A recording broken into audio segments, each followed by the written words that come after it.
I'm Alex Wisner-Gross here with Matt Pines. As a preliminary matter, I have a financial interest in Matt Pines' company, and it's super exciting, Matt, to be chatting with you here about AI for science and the public policy implications. So maybe for the audience's benefit, could you start with sort of a brief bio sketch of how you came to be attacking hard problems in AI for science?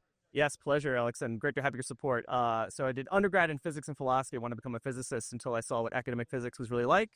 Did master's in public policy at LSE, and then spent about 12 years advising the U.S. government on emerging and disruptive technologies. And from that, I had a front row seat to how the government thinks about shifts on the technological horizon. And some parts of the government are good at anticipating those shifts, and others are not. Coming back into the private sector and helping form this stealth AI for physics startup, kind of a fusion of my interests. Both in advancing fundamental science knowledge, applying that knowledge to the hardest technological problems of our era, and also understanding that the history of physics is deeply intertwined with the history of national security. Go back to the 1930s and 40s, went from the Fermi pilot in 1933 to the Trinity site in 1945, and I think we've forgotten the lesson that new physics can unlock fundamental new capabilities, and in an era of acute strategic competition with China, racing for new knowledge and applying that knowledge faster is a critical enabler of our national advantage. And so seeing both how a company like ours can come together and tackle these hard challenges also gives me an insight in the sense that I think our policy frameworks are not quite keeping up the space. Amazing. So maybe just pulling the thread a bit on AI for science, what do you think AI for science should look like, will look like over the next 10 years?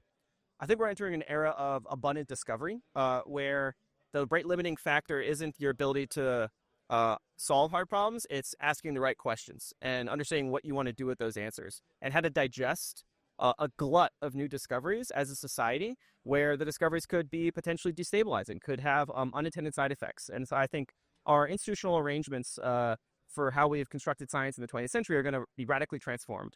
Academic research departments that are funded by government grants for public goods, all the way to deep tech venture funds and large corporate R&D budgets, I think are all going to be facing a dramatic transformation of what they do and how they do it. And I think our company is sort of trying to stitch together all of those key stakeholders, folks in the government, folks in academia, folks at the frontier labs, as well as folks in industry that have really hard, valuable applied physics problems.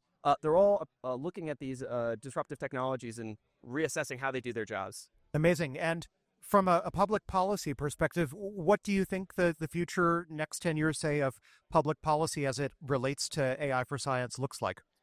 Oof, well, there's a lot. One on just IP, right? How do you actually enforce IP when and a system can sort of arbitrarily reverse engineer almost any piece of technology? And how do you enforce that at scale? The sense of export control restrictions on particular pieces of sensitive technologies when you have general purpose systems that can produce sensitive technology with very little inputs. I think our approach to classified physics is also going to come under stress. I think there has been acknowledgement by the U.S. government in recent past that we have classified certain domains of physics because they present a national security issue, and we have sort of tightly bottled up certain domains of knowledge in order to protect national security. When that knowledge becomes uncorked, how do we respond as a society and as a government?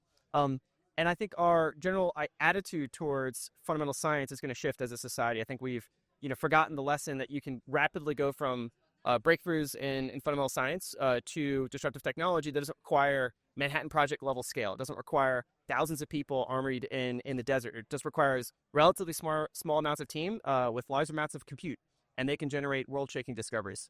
Amazing. So if folks who are listening want to engage with you either because they're interested in joining an effort to solve physics with AI, or they're interested in having their own corporate or institutional problems solved by you, or they're government-related persons interested in the policy angles, what's the best, given that the company is in stealth, what is the best contact info or the best way to engage with you?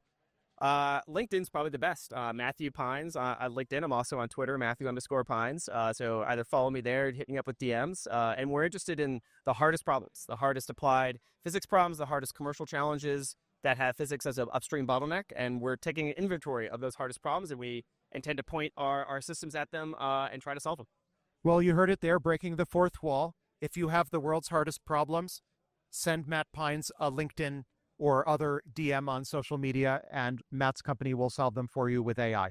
Excited to see what you got. Thanks so much, Matt. Thanks for having me.